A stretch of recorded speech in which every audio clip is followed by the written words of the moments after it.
What you see here is the Tata Tiago EV, India's most affordable electric car. Well, yes, at prices starting at just 8.49 lakh rupees, this is something that an average Indian buyer can look at. The thing is it the perfect product to start your electric car journey with, or is there any compromise? Well, we are in Goa, things are definitely looking up, so let's put the Tiago EV through its paces and find out if it can deliver on its promise.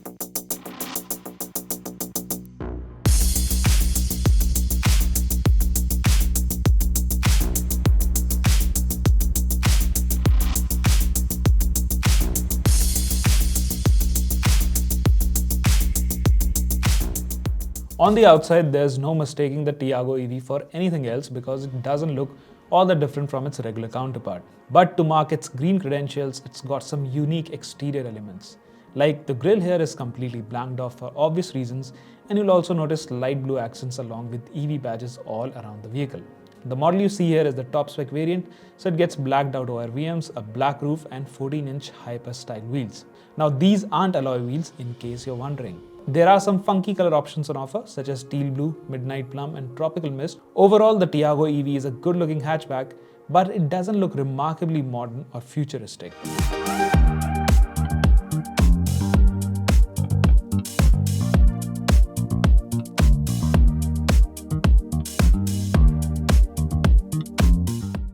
Inside, it's more or less the same affair.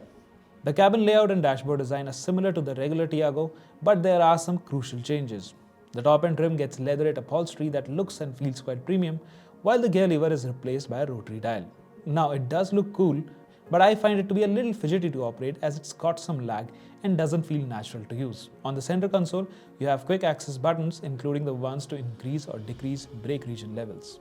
Features-wise, you get the same 7-inch Harman Source touchscreen with Apple CarPlay and Android Auto connectivity as you get in the regular Tiago. And along with that, you also get an 8-speaker audio system, automatic climate control, auto headlamps, rain-sensing wipers, cruise control, TPMS, driver seat height adjust, and more. The space management inside is quite impressive as the Tiago feels quite roomy both at the front and at the back. The rear bench has decent legroom and headroom, and the seat itself is quite comfy. For a small hatchback, it's quite impressive, you have to say. The Tiago EV has a boot space of 240 litres, which is only 2 litres less than the regular version. However, because of the positioning of the battery pack, there's no spare tyre on offer with the EV version. You have to make do with a tyre puncture repair kit instead.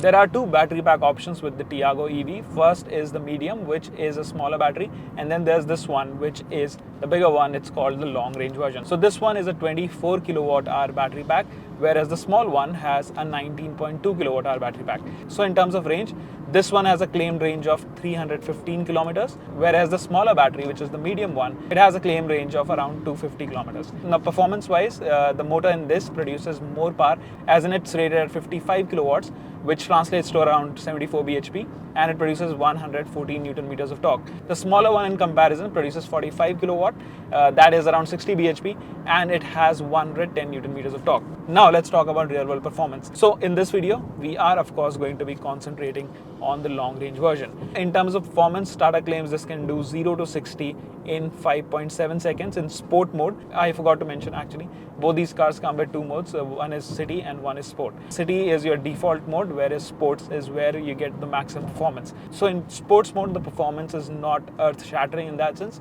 Yes, the initial pickup is very nice. It is very urgent, but even in city mode, I think it is quite peppy, and I didn't feel much of a difference between sport mode and drive mode. Yes, if you're going to attempt full bore acceleration, that's when you'll need sports mode because it unleashes all the power, but even drive mode doesn't feel slow or dull by any measure. Now, this being an EV, it is very refined. The refinement levels are quite good. You can't hear anything. You can't even hear the drone of the motor. Sometimes, yes, you can at idle, and if the music is not played at high volume, then you can hear the sound of the motor temporarily, but I don't think it's much of a concern. It's a very refined cabin, and overall the quality also is great. So insulation overall, even from outside, you don't hear much of road noise, and the way this car moves along, it feels like a bigger car actually. So in the past few years, we have seen how Tata has upped their game in terms of ride and handling, and this also lives up to the expectations because it is based on the same platform as the Tiago. Yes, they have tweaked the suspension because it is a battery operated vehicle, but it feels very Tiago like. It has got very supple ride quality, and it has got great dynamics as well. At high speeds, it's very stable, and even in terms of handling also, I would say that it feels quite neutral. Of course, it does feel its weight if you hustle it around corners, but the steering has got the heft, and even though it is a bit lifeless, but it does the job just fine. It is quite precise. So as a car, even in terms of ride and handling, I don't see any problem with the Tiago EV. Yes, at really low speeds, the suspension is a little firm. So if you go over sharp bumps, it does get a little bouncy and noisy as well. But overall, I'd say it feels very much like a conventional car. And honestly, I don't think there's much to complain about, because overall, it's a very easygoing, very effortless car to drive wherever you take it. Highways, city, bad roads. It is quite a sorted car in that regard. Now, the catch here is that, of course, the ride and handling, the performance, it is quite decent. But half the time, or most of the time, I'd say, you won't be concentrating on that aspects, because when you're driving this car, especially long distances, which I did today. I did close to 160 kilometers. We are still going. We are still 30 kilometers away from our destination. So if you are going to do those sort of long drives in a day, well, that's when you'll realize that you don't care about anything else. You have your one eye stuck on the MID because you're constantly checking the range and how it drops. And that is the main talking point of this car.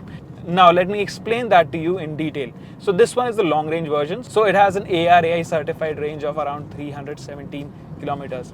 But when we started today morning from the hotel, it showed a range on the MID of around 230 kilometers and 99% charge. So of course that's with AC on, and I don't know who was driving it previously, but okay.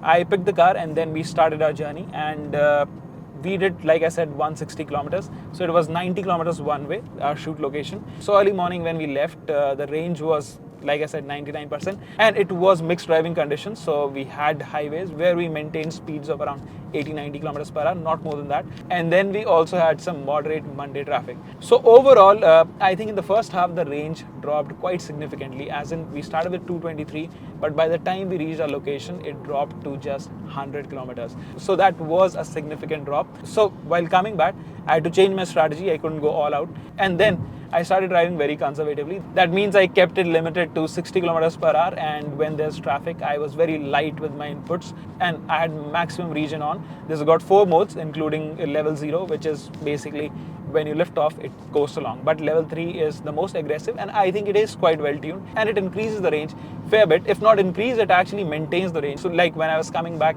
I was driving with a range of 103 or 104 kilometers. And when I was driving rather conservatively, the range didn't drop that much like how it was dropping in the first half.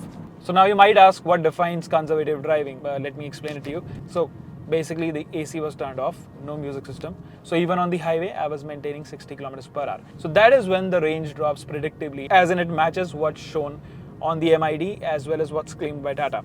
But if you drive it normally, and by normal I mean if you do daily commute in a city like Bombay or Delhi, you'll of course have moderate to heavy traffic, and then you'll have some stretches where you can go up to 80-90 kilometers per hour. So that is the usual driving cycle that we have in India in big cities. So in that sort of driving condition, well, I don't think you'll get a range of more than 180 or 200 kilometers even with this long range version.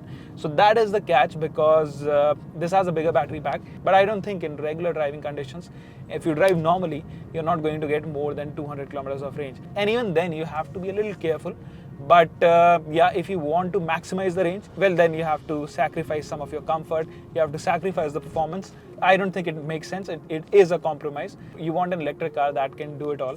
So for me, that's the only limitation with the Tiago EV, because the range is not that great. It won't go over 180 or 200 kilometers. If you're driving it primarily in the city and this is your second car, not your only car, I think you can live with that. Even if you don't intend to go out of the city and you don't see yourself doing over 150 kilometers in a day, well, then it's perfect for you. But then yeah, as your only car, I don't think it quite meets the criteria, because For an average household, a car has to do everything, including road trips. So if you want to go out of the city, so I think this is possibly the deal breaker about the Tiago EV.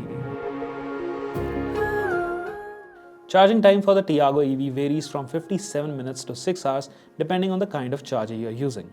A DC 50 kilowatt public charger will juice up the battery from 10 to 80% in just under an hour, while the standard 3.3 kilowatt AC home charger will take 6 hours and 20 minutes to do the same. The optional 7.2 kilowatt AC home charger will reduce the charging time to around 3.5 hours.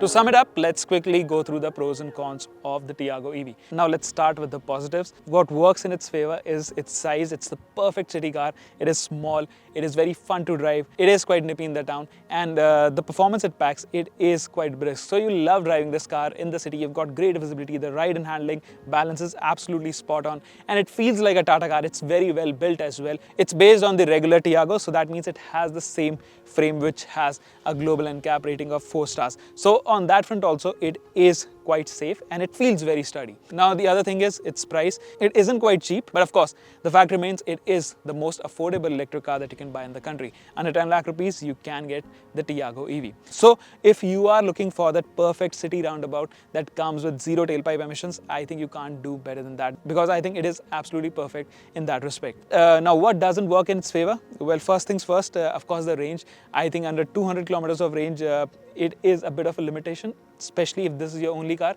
So you can buy it as your first EV, but make sure it shouldn't be your only car. It shouldn't be your first car per se. For me personally, I think that's the deal breaker about the Tiago, because if you step out of your comfort zone, if you go for a long drive, you're going to be stressed about the range. So range anxiety really kicks in this car if you're driving long distance. But on the whole, given the price, given what's on offer, I still think for city usage, if you want a daily runabout, the Tiago EV makes perfect sense.